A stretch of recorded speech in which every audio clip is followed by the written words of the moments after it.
안녕하십니까 여러분. 오늘은 어제에 이어서 사사기 17장부터 21장까지 읽겠습니다. 사사기 17장에서 우리는 에브라임 산지에 사는 미가라는 인물을 만나게 됩니다. 그를 통해서 우리가 주목할 것은 놀랍게도 미가와 그의 어머니는 아무 거리낌도 없이 우상을 만들었다는 사실입니다. 그리고 마침 근처를 지나가던 레위 청년 하나를 만나서 그에게 자기 집에서 우상을 섬기는 제사장 노릇을 하라고 했습니다. 그리고 참으로 어이없는 말을 미가가 했습니다. 사사기 17장 13절 말씀입니다.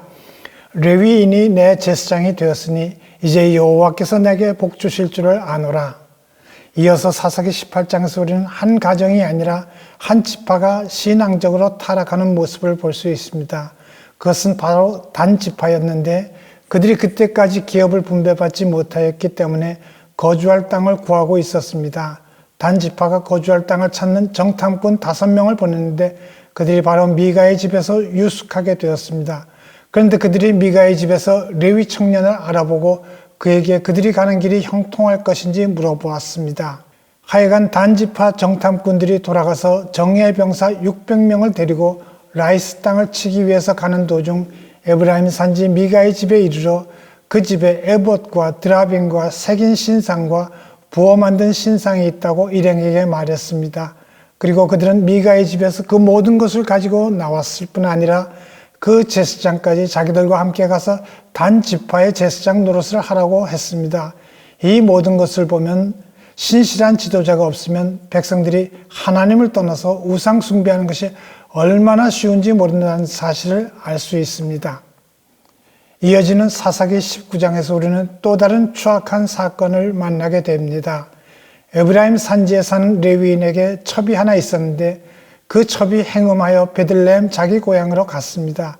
그러나 남편이 바람난 첩을 데리고 함께 고향으로 돌아오는 길에 베냐민 지파 기브아라는 곳에 이르게 되었습니다.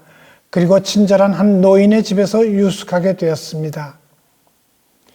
그런데 그 동네의 불량배들이 모여서 바로 그 레위인을 내놓으라고 협박했습니다. 그러자 그 노인은 아직 십지까지 않은 자기 딸과 레위인의 첩이 있으니 레위인만은 해치지 말라고 했습니다. 불량배들은 그 여인을 데려다가 밤새도록 욕을 보이고 새벽 미명에 노인의 집 문 앞에 버리고 갔는데 그 여인은 이미 죽었습니다.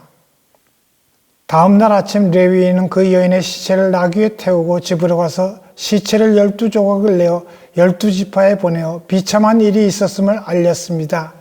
이 일로 인해 이스라엘 백성들이 미스바라는 곳으로 모였습니다. 사사기 20장에서 우리는 베냐민 지파를 제외한 11지파와 그 레위인과 병사 40만 명이 모인 것을 볼 수 있습니다. 그들은 기브아에 가서 그 불량배들만 내놓으면 더 이상 책임을 묻지 않겠다고 했지만 베냐민 지파는 거절했습니다. 그리하여 베냐민 지파와 이스라엘 대군 사이에 2번에 걸친 싸움이 벌어졌습니다. 이 2번의 싸움에서 이스라엘 군이 패배했습니다. 그러나 3번째 싸움에서 이스라엘은 베냐민 지파를 거의 전멸시켰습니다. 베냐민 지파를 거의 전멸시킨 후 이스라엘 백성들은 베냐민 남자에게는 딸을 시집 보내지 않기로 공식적으로 결의했습니다. 그러나 이스라엘 백성들은 단을 쌓고 하나님께 번제를 드리고 대성통곡을 했습니다. 결국에는 평화를 선포하고 화해를 선언했습니다. 사사시대 마지막에 일어난 사건이었으며 사사시대의 암흑기를 잘 나타내 보여주는 이야기가 아닐 수 없습니다.